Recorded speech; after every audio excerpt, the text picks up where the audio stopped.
The GallowgateShots podcast is sponsored by Tyre Spot, the North East's leading tyre supplier with branches across the region. Tyre Spot don't just do tyres, they cover everything from servicing to wheel alignment. They can handle every aspect of your car's maintenance. For more information, visit tyrespot.co.uk. Enjoy the episode.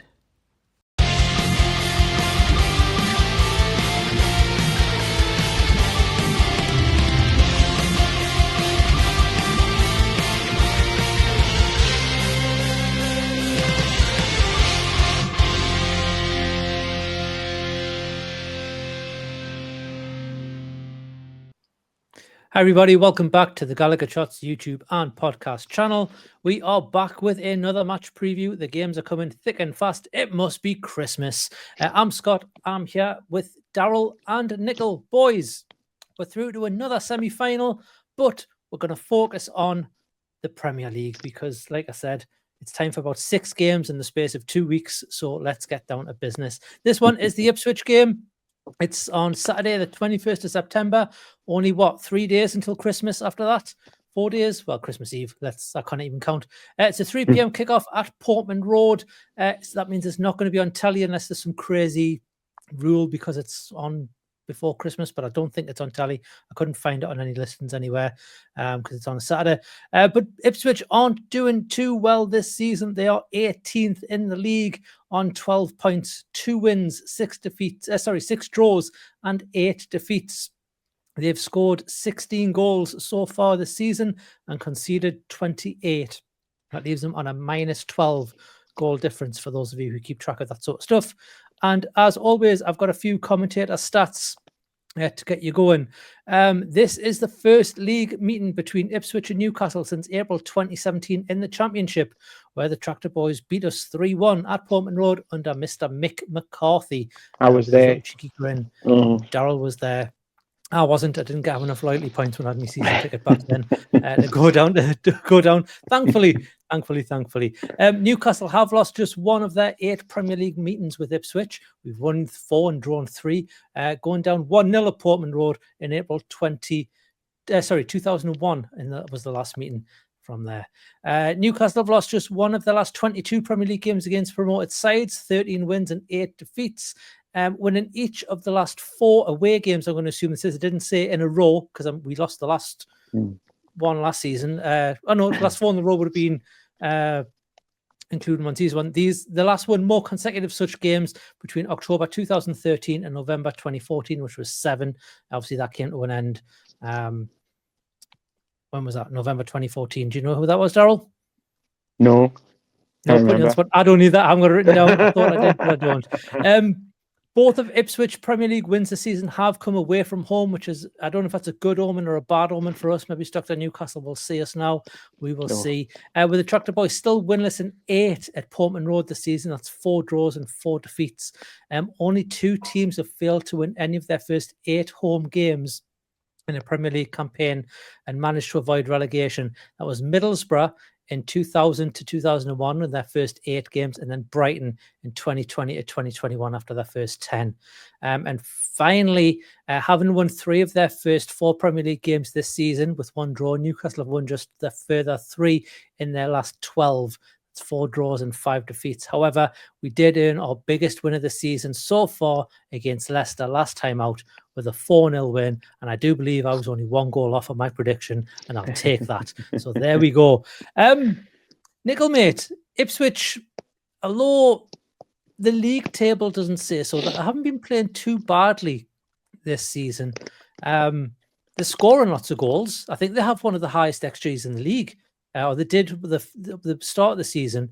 But we all know XG means nothing if you don't take your chances. We are prime example of that. But tell us a little bit about Ipswich. How have they been doing? Yeah, so as you've said, the league position 18th doesn't tell the whole story. I think they're like a lot of promoted teams that come up from the Championship where they actually play quite nice football, but they haven't got that killer instinct at the top end of the pitch that you need in the Premier League to get you the results at the end of the day. So if you look at the last 5, they've lost 3 out of the last 5.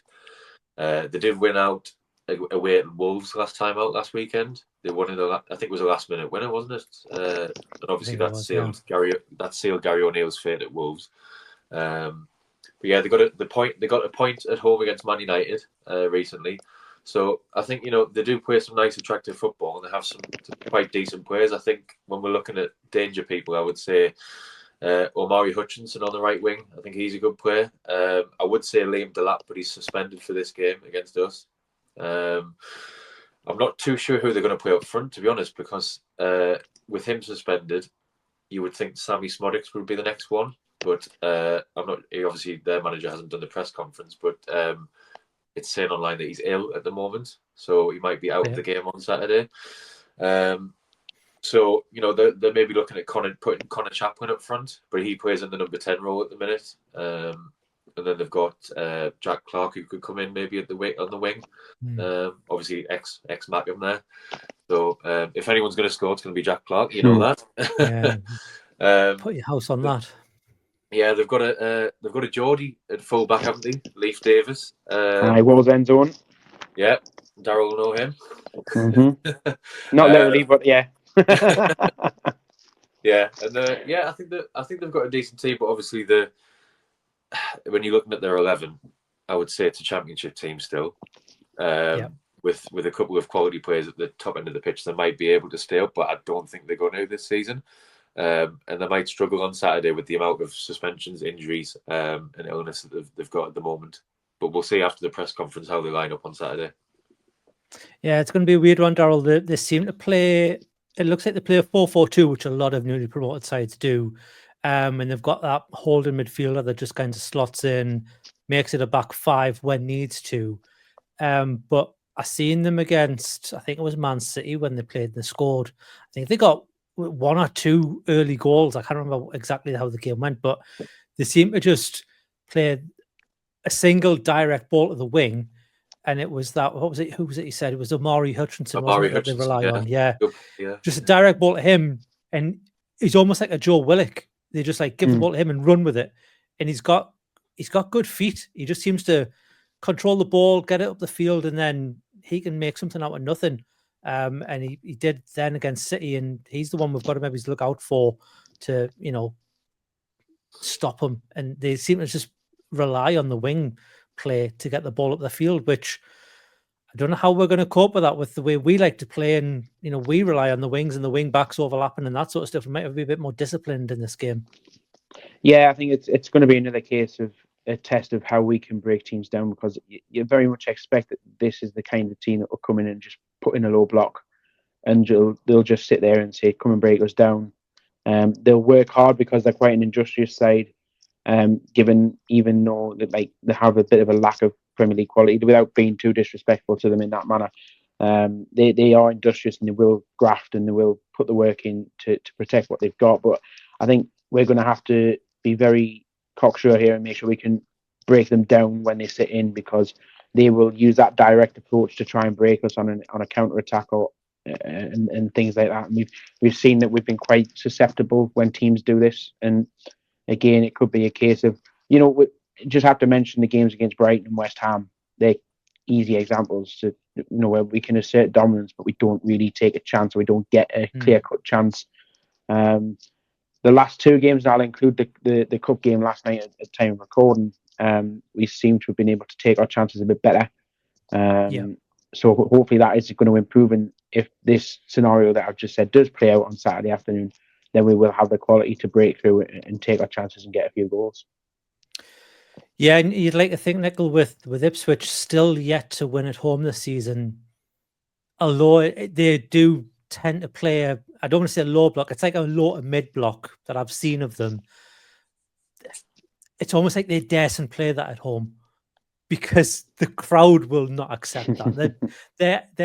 They're anxious to win their first game. You've got to win your first game at home sooner or later, and given our away form, you'd kind of think they'd want to do that. But I've also seen I think I saw them play Brentford. I don't know if it was last week or the week before. I can't remember when it was, but what I saw of them was when they do transition from the defense to attack, they seem very, I don't want to say all over the place. That's a bit disrespectful, but they just had no awareness. There was no coordination when they then lost possession.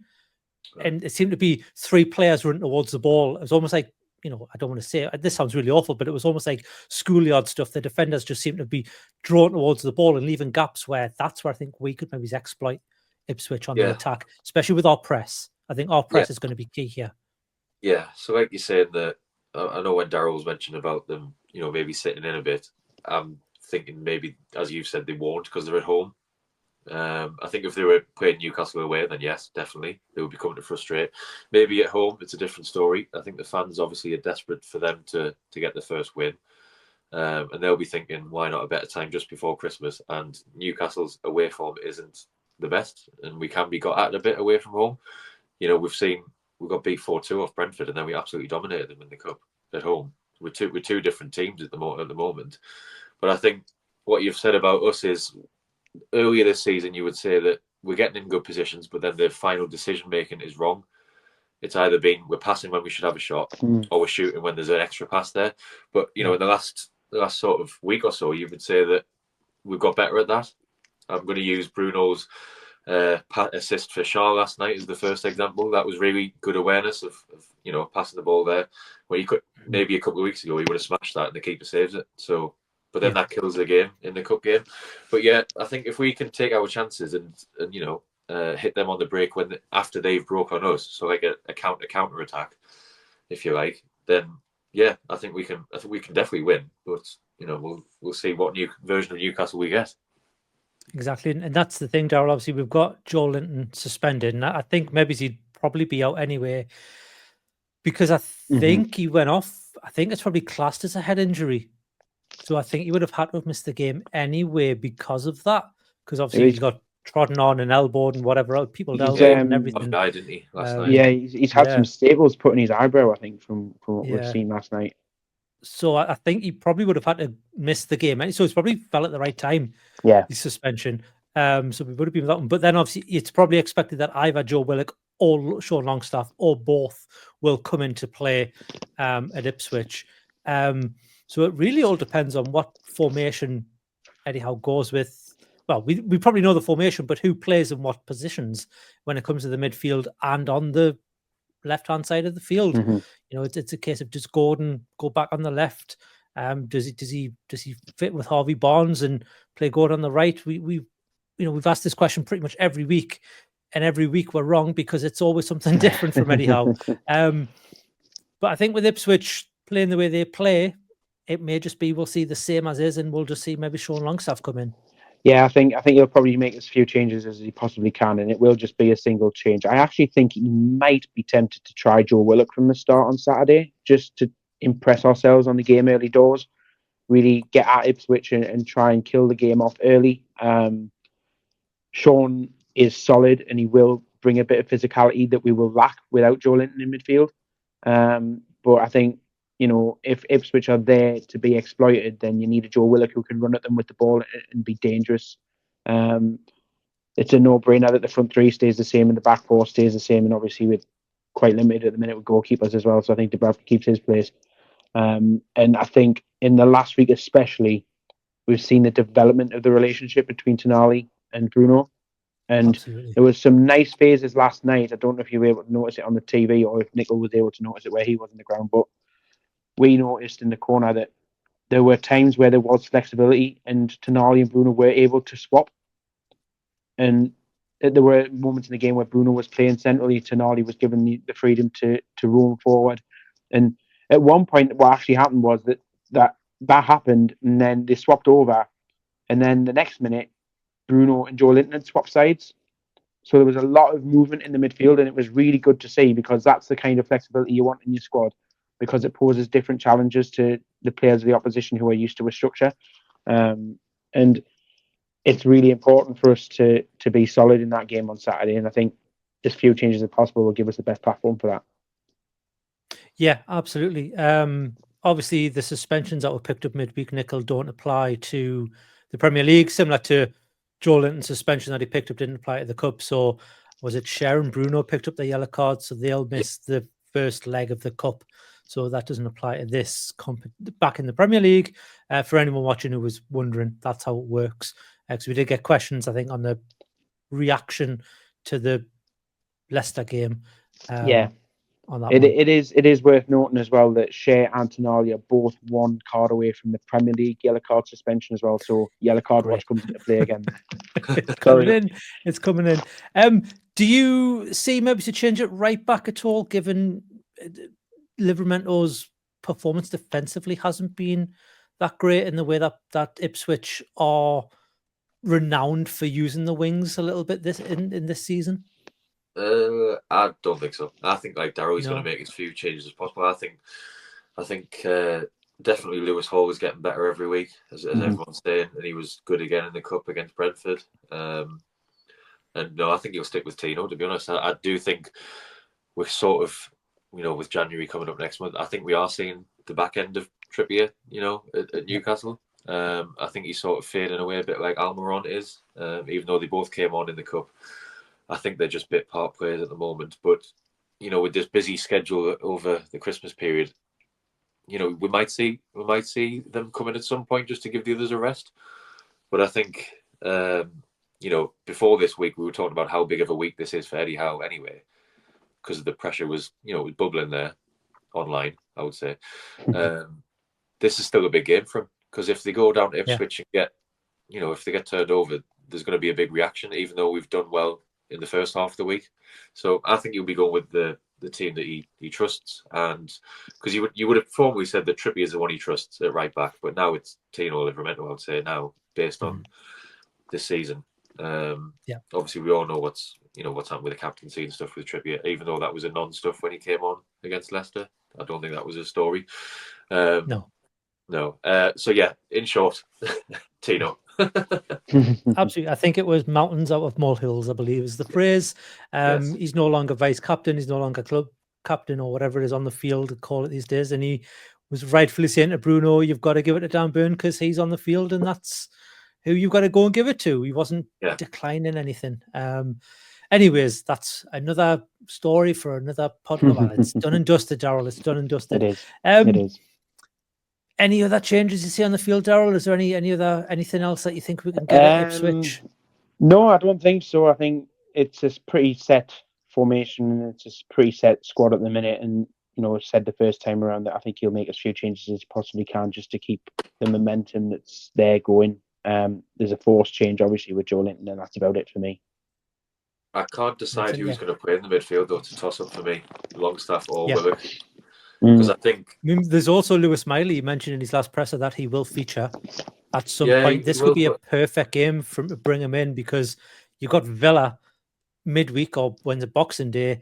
You probably don't want to play Lewis Miley against Villa. I would have said this is probably the game that you maybe want to start him, but bring him off the bench if we're cruising.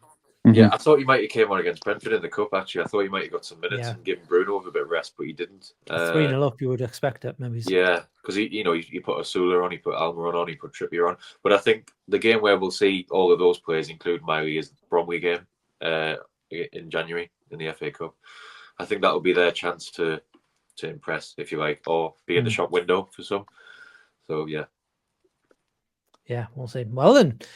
Well, sooner than normal, Daryl. Let's have a little look at a bit of ref watch. Who is the man in the middle? And we've got VAR this time. So tell me who the VAR person is as well.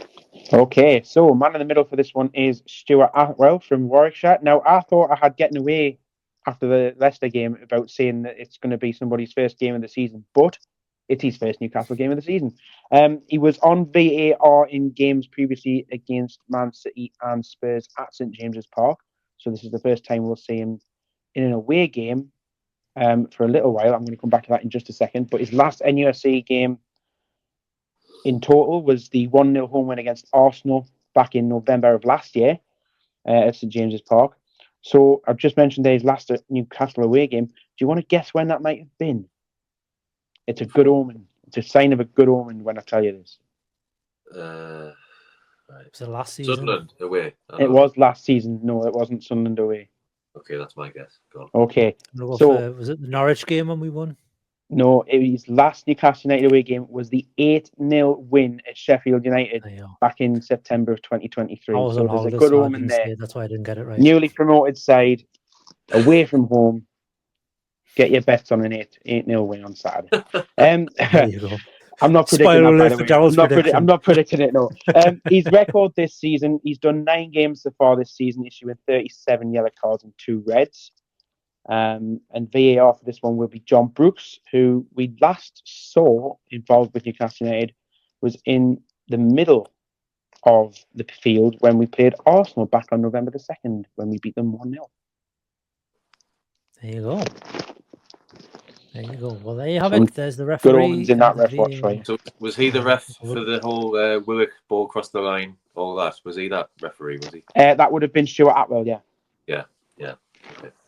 There you go. Well, let's hope it's Well, not as let's hope it's not as eventful. Let's hope it's just a nice, clean sailing, an early Christmas present win. Well, we'll see, because we're going to come to our predictions. So, Daryl, mate, kick us off. What are you going for this week? Well, given the news that Nichol said that they've got no forwards left by the looks of it, I am actually going to go with a nice. Well, actually, should mention before I do my prediction. Sorry to just interlude it again, but Saturday will be Bobby Robson Day down at Ipswich, because the last 2 times that we've played them down there, that's what they've done. They've made it a celebration of Sir Bobby Robson. So enjoyable for everybody who's going to go down to be involved with that in the away end. I wonder if Raw Flags have arranged anything to take a flag down or anything. I hope so, and I hope they've been allowed to take it in, because I know some clubs can be quite iffy about away fans taking like that sort of thing into the ground with fire restrictions and all that sort of thing. But hopefully they've seen some sense and let Raw Flags take something in. I'm going to go with a 3-0 win. Oh. We've been in the goals recently, so Wow. I'm really confident the lads can be a bit decisive on Saturday and get that in there and bang a few goals. I'll say, for fantasy league purposes, Lewis Hall 2 assists, Isaac 2, Gordon 1. Wow. I didn't have enough money to put Lewis Hall in last week, and I'm regretting it now. And I've chased the dragon. He's in my team this week. So how many points did you spend getting him in, though? No, I had 2 free transfers. Oh, anyway, fantastic. This isn't the FPL. No, that was seasons ago. Anyway, Nichol, what are you going for? I was surprised at Daryl's prediction there, because I think a week ago it would have been Dr. Newcastle's in town and we're getting beat. Well, it's still a possibility, isn't it? That is a possibility, but I'm going to keep the positivity going. I'm not going as far as Daryl, but because I think we'll concede, because we're not the best defensively away from home, not the best defensively full stop this season, but so yeah, we'll concede, but I think we'll win 2-1 is my prediction, and I'm going to go for a Harvey Barnes goal, either starting or off the bench at some point, and Isaac again, because he didn't score against Brentford, but he's on fire in the league. So yeah, nice. Well, I match Daryl's optimism, and I think we've got it's starting to click. I think I said on a match reaction a couple of weeks ago, just wait until it starts to click. And I think it's starting to click, and we're starting to see. I mean, yesterday some of the football was outstanding. That little 1-2 with Bruno and Tonali when they went into the box, when they were just pinging it to each other. Yeah, just so, and I think the away form. I mean, we've been saying this for a couple of seasons now, but I think the away form is going to just naturally start to bounce off the home form if we're getting this. So, yeah, I'm going 4-0. I think we'll keep a clean sheet. I think because they've got no strikers, or they've potentially got no strikers, even if the striker who's ill is coming back, you're not going to be at 100% if you've been off, out of training. So, yeah, I'm going 4-0. I'm going to regret this, but I'm going 4-0. And I'm going to go for, I think Tonali will keep it up in the goals. I think the corner routines, looking at him yesterday, he was camped out on that penalty spot with nobody around him, because nobody was expecting him to be there. And I think it's going to be the same thing again. So I'm going to go for another Tonali brace. And I think Isak's going to get a brace as well. Ooh, nice. So I'm going to go for if we're scoring that many goals, can I just say I would love Asula to get a goal. I would love it. Oh yeah. I feel like the whole Gallowgate, if he gets minutes. If he gets on. We tried to suck the ball into the back of the net last night, didn't we? When he got put through towards the end. For him to get a goal. He nearly did, didn't he? He nearly did. But yeah. But Just there for we the go. song, That's really. our predictions. That is our preview for this game. Let us know in the comments below what you think the score is going to be. And Ipswich fans, if you're watching, sorry about our predictions, but I hope we did your team a bit of justice. It's good to see you back in the Premier League. I always liked when we're in the old Merlin sticker books, you used to get your Ipswich cards. I always remember you fondly from there. But how's life in the Premier League? How are you enjoying it? Hope your league position isn't getting you down around this time, but you're not doing too badly. You're not playing too badly. That City game was a good old game you gave them. I remember that.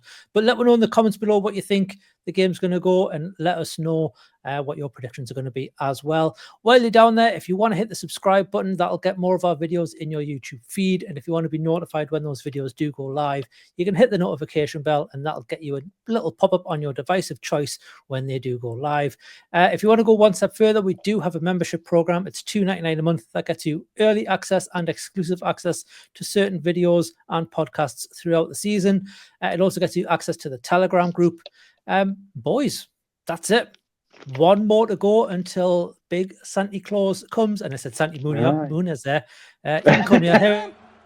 There he is. He's still there. The button's still there. But no, big old Santa Claus comes down the chimney, and then we'll play Aston Villa. There'll be another preview for that beforehand. But we're all off. We'll see you for a match reaction. There'll be an Always Smiling Faces podcast as well. There's already been a Canny Chatter Christmas special that we did earlier this week. That was a live. I think the video is already on YouTube. There should be an audio up as well if you'd missed that one. Yeah, boys, let's have a good one. We'll be back for a preview before Christmas, so we'll do all our niceties before all that. But we'll see you all before then. Let's get 3 more points in the bag, and let's hopefully finish. Well, we're not even finishing the year, but let's finish this part of this madness in what will be 6th place, 7th place by the end of the weekend. Let's hope potentially, yeah, pushing for 5th. Everyone else can take points off each other. We'll see where we end up, but we'll see you all in the next one. Thanks everyone for watching. Thanks lads for joining, and we'll see you all next time. Ta-da. Bye.